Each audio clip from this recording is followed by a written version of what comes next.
Hey everyone, welcome back to our channel. If you're new here, please subscribe. I'd really love that. If you're returning, how you doing? What we're going to be talking about today, excuse me, is a warning that was put out by United States farmers. And American farmers have now issued this dire warning. And when they start talking this way, this is when we all need to start listening up and getting our houses in order, right? And they've issued a dire warning to the nation. With raging inflation, growing geopolitical instability, and the C, you know what that means, scam, all threatening to create this perfect storm where the United States experiences widespread food shortages. And I've talked about food shortages in the past, okay, like within like the last week or two, and causes the US to become like a third world nation. All right. Now, if we continue down this path that we are currently on, we will soon be begging other countries for food. Now, being as though I just said that, this is why we live the lifestyle that we live and why we have the mindset that we have, right? And why we do what we do. So we don't have worries. We can sit back and say, I can feed my family for at least 6 months or at least a year or whatever the case may be, right? Or I've started my freedom garden. I know how to grow veg. I know how to grow fruit. We're okay. But also take into consideration what's going on in Pennsylvania, where they are now making it illegal for people like you and I to have little gardens, even herb gardens in our windowsills. It is now considered illegal food. So take all of this into consideration and keep all of this information in the back of your head, okay? Because soon it's going to be a trickle effect or a domino effect, okay? And it's going to be to the point where with sea change, we're not going to be allowed to have any kind of freedom garden or herb garden or whatever the case may be, okay? And pretty soon they're going to actually start cracking down on how much food we have in our homes. Yeah, because the rationing will soon begin. But that's just my opinion. That's how I feel. I don't want to scare you with that. That's just that's the wavelength that I'm on right now. Um, but for people who are still just blind to everything, they don't want to hear it. They live in their own bubble.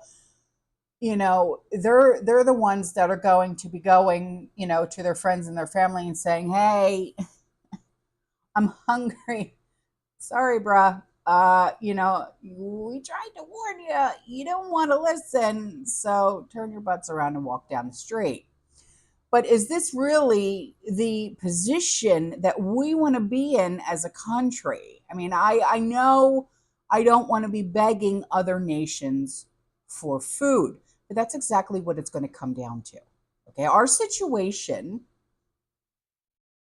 is made even more perilous due to the continued purchase of U.S. farmland by China,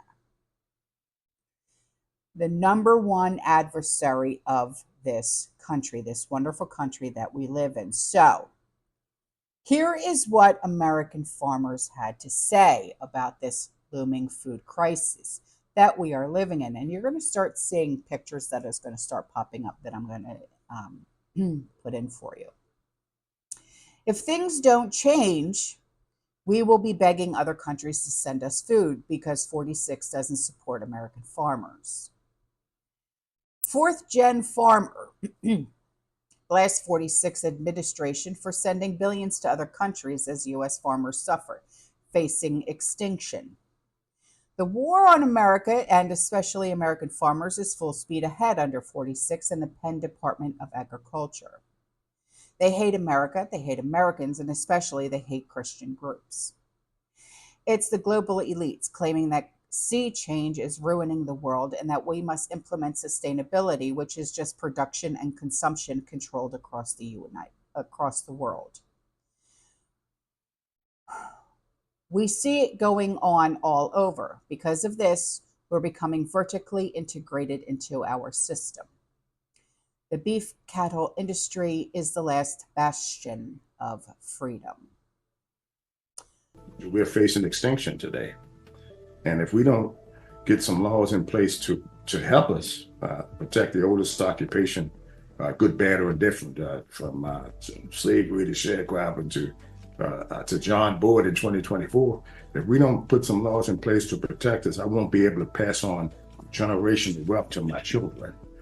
So here we have an administration frowning on me asking for debt relief that they said they would provide, but you allowing the border to remain open and providing these people who are not U.S. citizens with resources.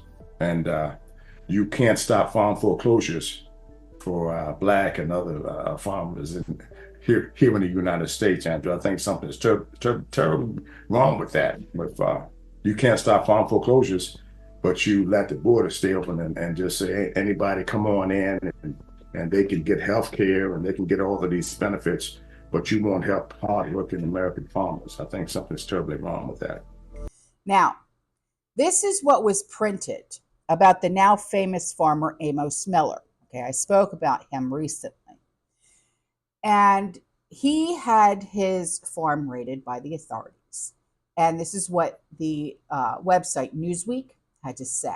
Okay, and you're going to see pictures that is going to be popping up. Okay. Amid the January 4th farm raid and subsequent lawsuit, Mr. Miller has garnered support from Republicans across the country, including prominent figures like 45 and Representative Thomas Massie, Massie. Conservatives have argued that the actions against Mr. Miller represent government overreach, and some have criticized the law enforcement for cracking down on Mr. Miller rather than dangerous criminals. Exactly. They're going after him because he is selling unpasteurized milk. Oh, God. You know, it's like, seriously, man, you can't find anything. He's